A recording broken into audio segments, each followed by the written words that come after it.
if you're hiring a VA for the first time and you don't know how to hire, the last thing you want to do is hire two people from the Philippines, one person from Pakistan, one person from India, two people from Jamaica. You're just adding a lot of extra work to your plate. They work different time zones. They have different cultures. They have different communication styles. So you want to pick one place. Once you master hiring, then branch out by all means. And if you're going to pick one place, Philippines is a great place to start.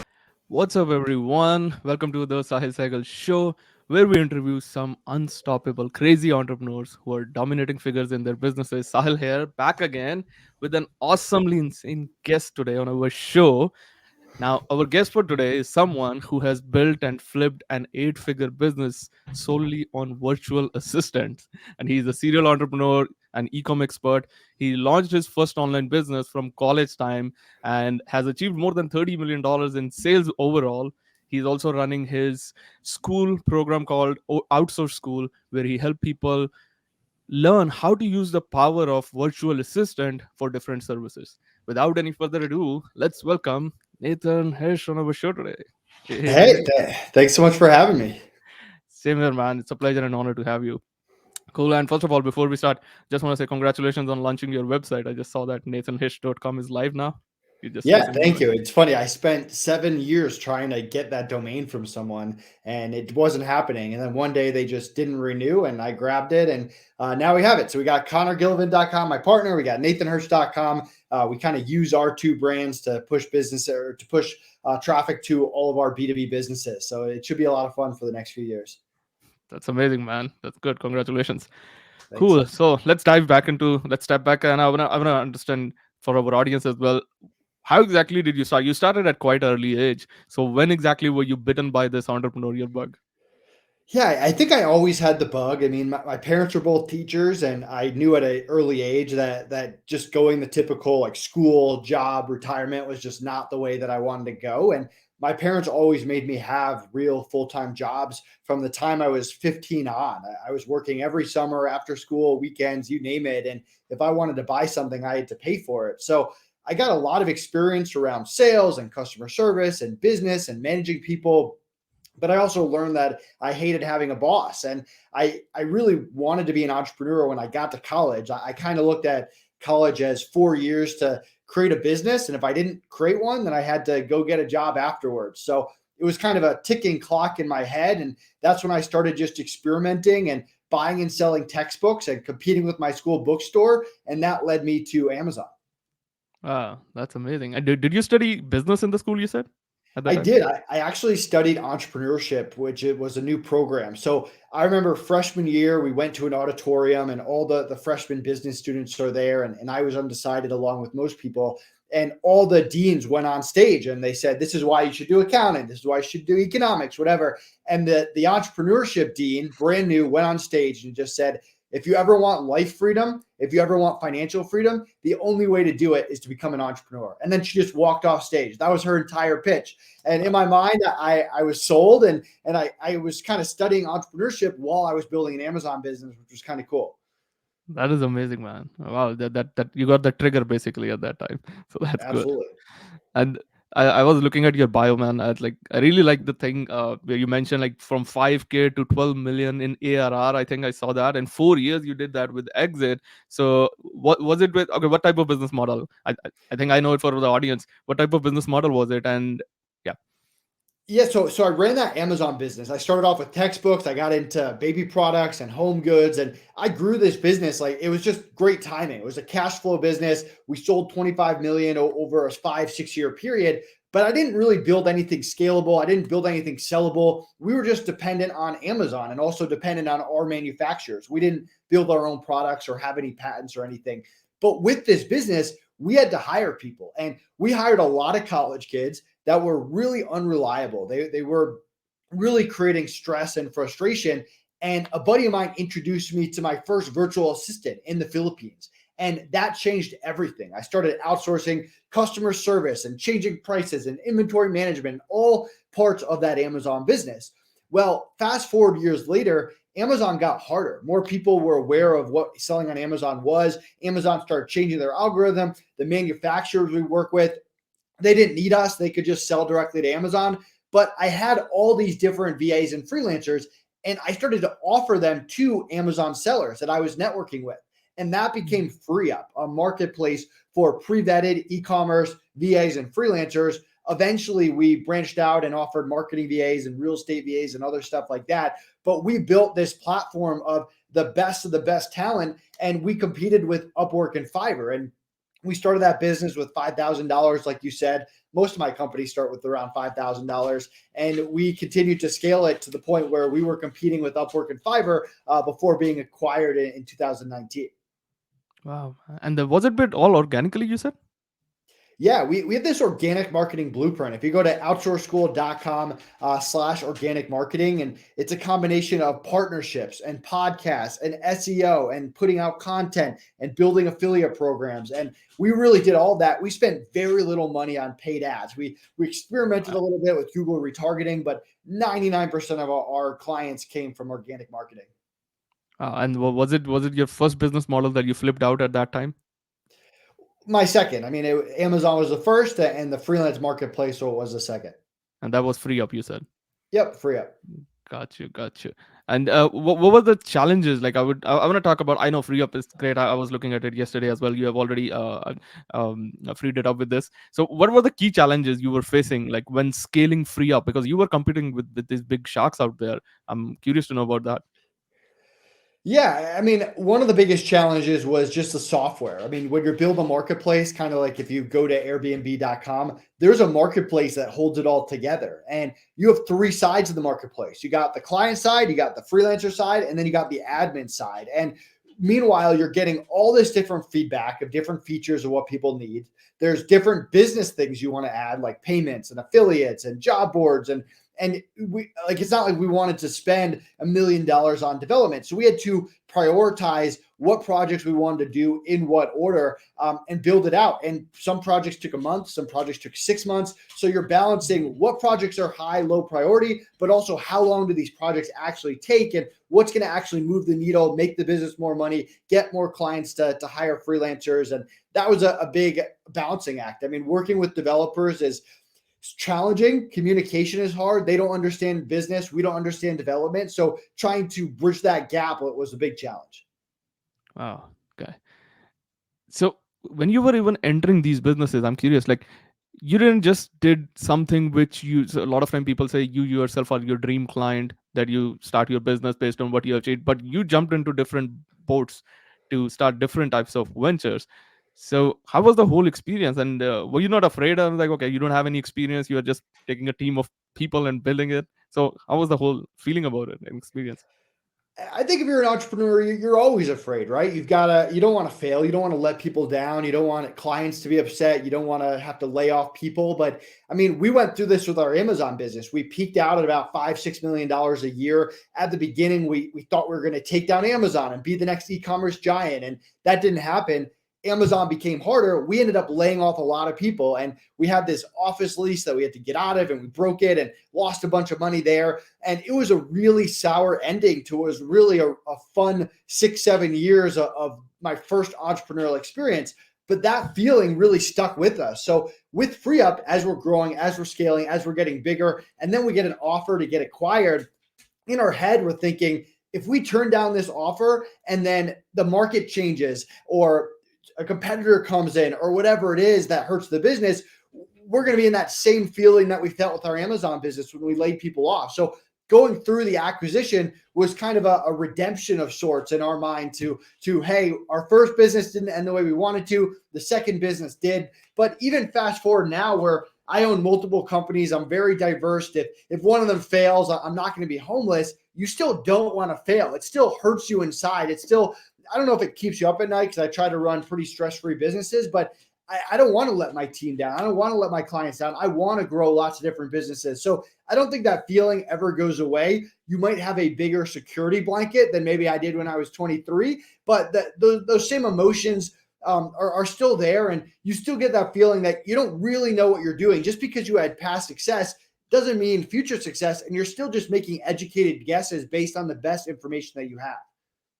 Right, absolutely. And how many businesses are you currently running? Just curious. Right now, we have four businesses. We have two bookkeeping brands. We have True SEO, our SEO business, and outsourceschool.com. Gotcha. And how many you have flipped out so far? We have one exit. The free up was our only exit. Okay, cool. And how did you make sure that your team, felt valued and rewarded when you were making that the exit process? So we were only going to sell the business, a bunch of stuff. Like we wanted to vet the buyers and make sure they were going to treat people well. We wanted to make sure they were going to treat our clients well, but we made sure everyone's job was secure. That was part of our agreement, and we took $500,000 from the sale and gave it to our team in the Philippines to make sure that they were taken care of and treated well. So they got to keep their jobs. They got a bonus. It was sad. It was emotional. We loved our team. That was the hardest part of selling the business by far. And I feel like they were definitely in shock and couldn't believe it and wanted us to continue being there. But we tried our best to hook them up, and it was cool seeing the houses and the cars and the stuff they were able to buy with that. So it did work out, even though I'm sure if you talk to them that they would have wished that we kept growing free up. Right, of course, I can imagine that. You scaled to a level, man, a great level, and before you did that. So, and you mentioned about Outsource School. That's what you are currently also running.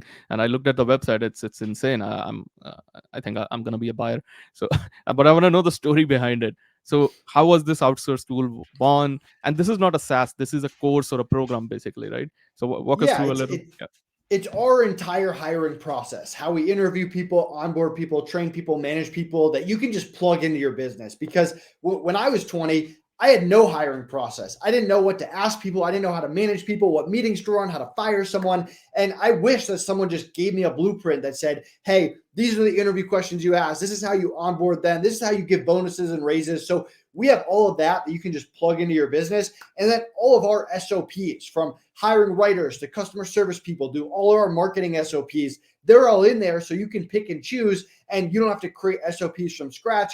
Our SOP templates are there. So if you have a process, you can easily turn it into an SOP, a standard operating procedure.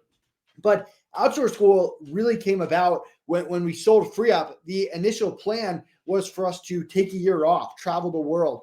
I didn't think that I would see my business partner Connor for a year. And then COVID hit a few months later. We sold it in November 2019. So we were stuck at home. We had no business ideas because all we had done for 4 years was brainstorm FreeUp, eat, sleep, and breathe FreeUp. So someone reached out to us and said, hey, can you teach me your hiring process? It would be really cool if you created a program for that. And that's where the idea came about. And like anything else, we went forward with a minimum viable product. We launched Outsource School with our initial processes. And if people hated it, we were just going to refund them and move on to something else. But people ended up really liking it. They asked for our SOPs. So we put those in there. And Outsource School has been running for years ever since.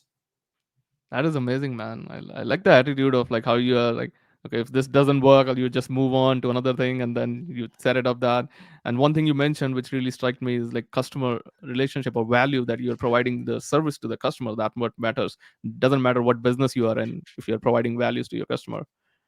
That is amazing. Absolutely. I mean, it's so important. I mean, you kind of mentioned before, like being your own ideal client, but the truth is, you don't really know if there's a market for your services. You don't know if people want what you Mhm. want. So I kind of go into everything that business is hard. There's a high sense of failure. Don't assume that you know the market. Get it out there as quickly as possible with a minimum viable product, some kind of deal for your beta clients in exchange for feedback. And if it doesn't work, get out early. And if it does work, continue to ask for feedback and perfect the process and then invest more money into it. So that's how we run all of our businesses. Like accounts balance, our bookkeeping business, for example.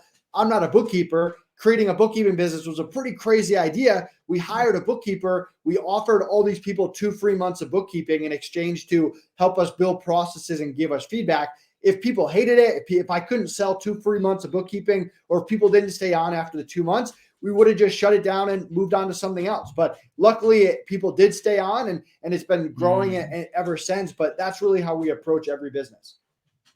Wow, insane. So that's like you're not running after perfecting the product, you're just pre-launching it, giving it an idea to the people, like whether they're gonna say yes to it. You take a couple of yeses, you grab some money. That's where I think you started with $5,000, as you always say, to start the business with, and then you're gonna keep rolling. If the people want it, you're gonna keep building it up. Is that what I said right? Absolutely. Uh, I've never been someone to just like invest $2,000 in an idea or build software for 2 years and then sell it. To me, it's get it out there with the minimum viable product, prove you can sell it. If you can sell it, everything else will solve itself. Beautiful. That's beautiful. And you mentioned a couple of minutes ago that your most of the team is in Philippines. I'm curious to know what are the key factors, like why Philippines? There are so many other third world countries.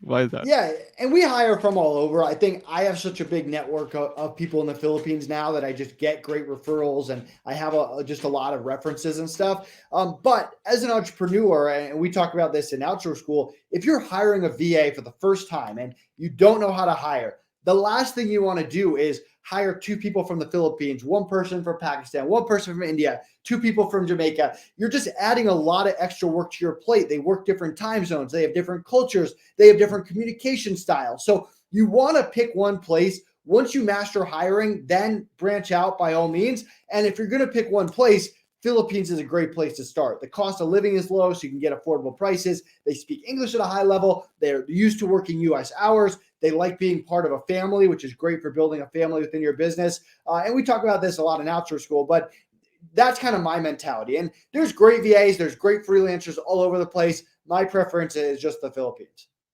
Beautiful, beautiful, man. And what's the hiring ladder? Like, do you have built out any hiring ladder? You start, like, let's say there are different departments like marketing, operations, delegation, outsourcing, and all that. What's your hiring ladder when you pick up any business to grow it to a level? Yeah, so I always start off with hiring a bookkeeper from day one, hence why I started a bookkeeping business. So I know my numbers and can make decisions on good numbers. Then I usually hire an EA or a VA, someone to get me out of my emails, keep me focused on the most important stuff. The first 6 months, the first year of business, it's so important that you spend your time in the right places. And having that executive assistant allows you to do that. From there, we build out a marketing team, someone that's running social media, content, video, stuff like that. And then operations from there, someone who's actually doing the fulfillment or can help the team that's doing your fulfillment. So if you go to outsourceschool.com/case study, you can actually see who we hire in year 1, 2, 3, and 4 broken down in order. And that'll kind of help you create your own roadmap. Oh, that's insane. I'm gonna put that link in the show notes over there. That's really valuable. What you dropped in that. That's a really good pieces of gold nuggets.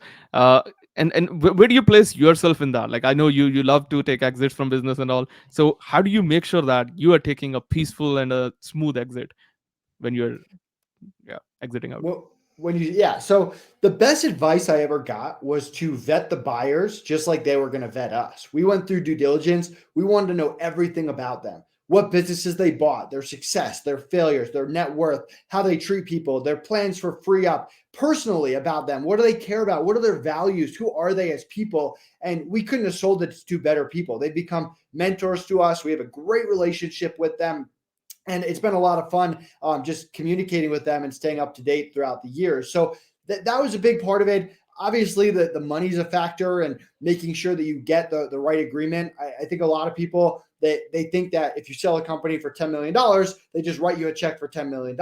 That's usually not how it goes. There's an earnout, right? You might get a portion up front and then a portion out after time, but how you structure that earnout matters, and you have to treat the earnout as a bonus, because if they take over the business, they could run into the ground. You don't know for sure that they're going to grow it. So if you're depending on that earnout, or you have a clause where you only get the earnout if the business grows, that's really, really risky. So make sure you have the right terms for the earnout. Make sure you're good for that upfront money. Make sure that you sell it to really good people. And of course, take care of your team. That's always important to us.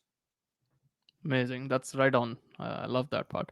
And from your years of experience now, you have flipped out so many businesses and all and hired people, especially. And I want to come to that part. What's something that you think everyone should start and stop doing, especially when it comes to hiring and outsourcing? So, I mean, start doing it is have an onboarding call in between your interview. If you have a good interview, and when they start on day one, have a call with them where you really go through expectations. Make sure you're on the same page with schedules, issues, communication, culture.